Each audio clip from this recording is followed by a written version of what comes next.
अब आप झारखंड में भी देख लीजिए कि, और सिर्फ झारखंड की बात नहीं है, आप किसी भी स्टेट में चले जाइए, बीजेपी का एकमात्र काम है कैसे एक ही समाज को आपस में लड़ा दिया जाए, कैसे जो है उनके बीच में अंतर्विरोध पैदा कर दिया जाए।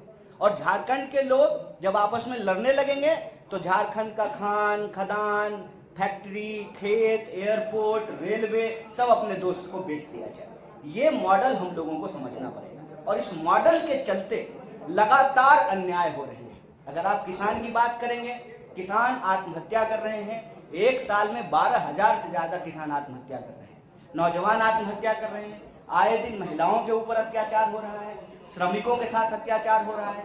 आप बताइए, आप सब लोग यहाँ बैठे हुए हैं, सरकार ने कानून बनाया, जब कांग्रेस की सरकार थी तो सरकार ने कानून बनाया कि 8 घंटा का काम करना पड़ेगा, 24 घंटा होता है, 8 घंटा काम का, 8 घंटा आराम का और 8 घंटा किसी चीज के सृजन करने का, सोचने का। मजदूर को भी हक है कि वो भी जो है टीवी देखे, समाचार सुने, कविता लिखे, कुछ बनाए, कुछ पढ़े, कुछ गढ़े।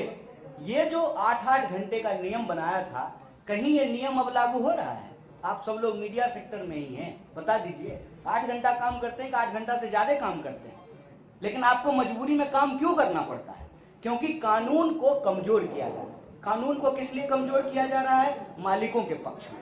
और मालिकों के पक्ष में क्यों कमजोर किया जाता है? क्योंकि मालिक चंदा दे रहे हैं सरकार को, इसीलिए सरकार आज आम लोगों के साथ अन्याय कर रही है।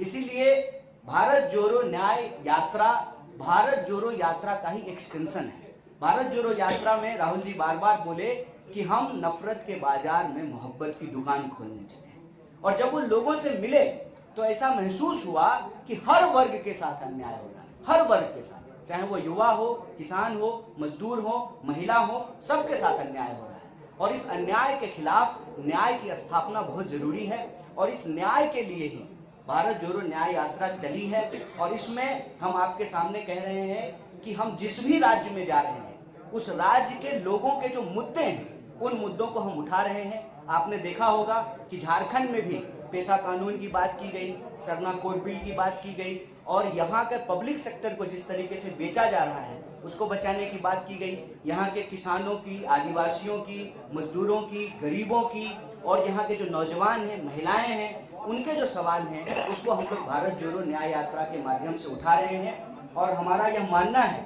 कि यह भारत जोड़ो न्याय यात्रा का ही प्रभाव है कि जहां जहां हम जा रहे हैं वहां वहां जो है इनके पेट में जबरदस्त दर्द हो रहा है। ऐसा दर्द हो रहा है कि ये साम दाम दंड भेद लगा करके उस जगह की सरकार को अस्थिर करने का प्रयास करते हैं। यहाँ की सरकार को भी अस्थिर करने का प्रयास किया, लेकिन मैं आप सबको एक बात कह देना चाहता हूं कि चाहे ये जितनी भी ताकत लगा लें, भारत जोड़ो न्याय यात्रा न्याय की पुनर्स्थापना किए बिना रुकने वाली नहीं है।